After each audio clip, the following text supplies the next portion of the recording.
আমরা যারা একই মা বাবার সন্তান, আমাদেরও পরস্পর তিনটি হক, তিনটি বড় বড় দায়িত্ব রয়েছে। নাম্বার এক, দোয়া করা। আমরা নিজের জন্য যেমন দোয়া করব, আমাদের সহোদর ভাই বোনের ব্যাপারেও দোয়া করব।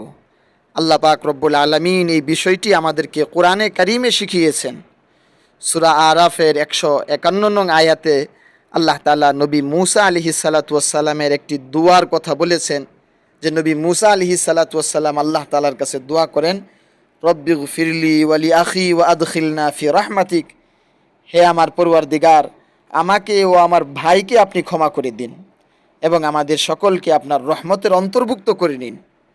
তো এইখানে আমাদের বোঝার বিষয়, নবী মুসা আলাইহিস সালাতু ওয়াস সালাম যে দোয়া করলেন, রব্বিগফিরলি ওয়া লি আখি, আল্লাহ তাআলা আমাকে ক্ষমা করুন এবং আমার ভাইকে ক্ষমা করুন। হযরত নবী মুসা আলাইহিস সালাতু ওয়াস সালাম আল্লাহ তাআলার কাছে দোয়া করলেন যে আল্লাহ, আমি নবী, আমার এই নবুয়তের কাজের জন্য আপনি আমার ভাইকেও নবী বানিয়ে দিন।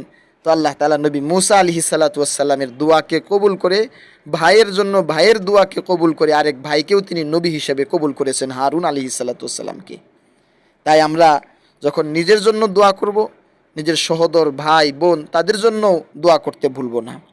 2 নাম্বার, একসাথে চলতে গেলে ভুলভ্রান্তি হয়ে যায়, এটাই স্বাভাবিক। তো আমরা নিজেদের আপনজন, বিশেষভাবে আমাদের সহোদর ভাই বোনদের ভুলভ্রান্তিগুলোকে ক্ষমা করে দিব। এই বিষয়টি আল্লাহ তাআলা সূরা ইউসুফের 92 নম্বর আয়াতে আমাদেরকে শিক্ষা দিয়েছেন।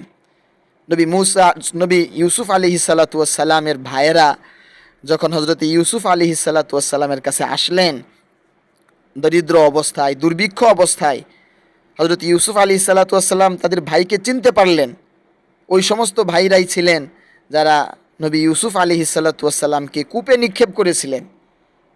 তো হযরত ইউসুফ আলাইহিস সালাতু ওয়াস সালাম ভাইদের উদ্দেশ্যে বলেছিলেন, লা তাসরিবা আলাইকুমুল ইয়াউম ইয়াগফিরুল্লাহু লাকুম, যে আজ তোমাদের বিরুদ্ধে, তোমাদের ব্যাপারে আমার কোনো অভিযোগ নেই, আল্লাহ তাআলা তোমাদেরকে ক্ষমা করুন, তিনি সবচেয়ে দয়ালু ক্ষমাশীল।